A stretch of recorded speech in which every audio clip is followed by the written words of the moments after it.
All right, today we're diving into a source document that makes a pretty provocative claim that there's a hidden two-front war being waged against the very essence of the masculine and the feminine. So let's get right into it. Okay, so let's start with the central idea here, because everything else in this document really hinges on this. It claims that when a man and a woman come together in a state of genuine love and trust, it's not just a social thing. They're creating an actual energetic force field. And get this.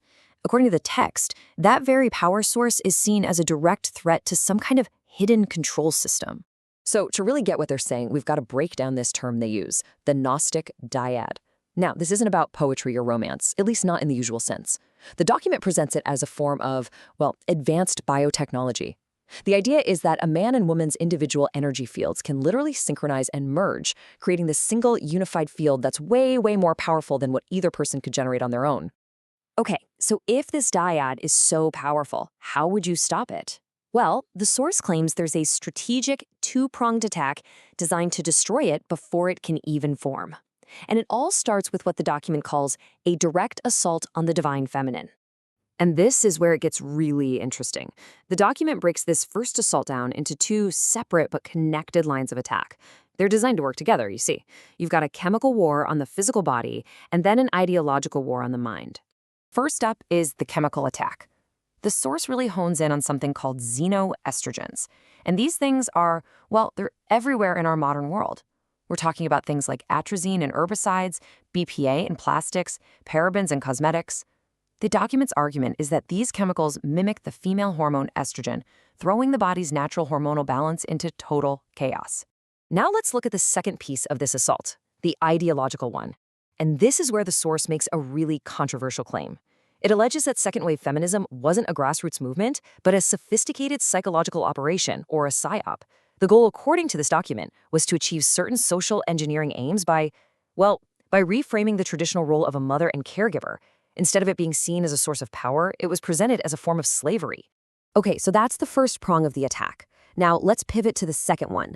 The source describes this as a systematic campaign to neutralize the divine masculine. The logic here is pretty clear. Even if the feminine pole were strong and stable, its counterpart would be too weakened to complete the circuit and form that powerful dyad. And the document is very clear on this point. It argues this wasn't just some random, accidental decline. No, it was a coordinated, three-front attack designed to hit the masculine principle on every level, mind, body, and spirit. So let's start with the ideological front. According to this document, the main weapon here is the concept of toxic masculinity. But it doesn't frame this as a helpful social critique. It calls it a psychological weapon, one designed to make men feel guilty and ashamed of their own nature for things like strength, stoicism, or the natural drive to protect and provide. All right, now for the biological front.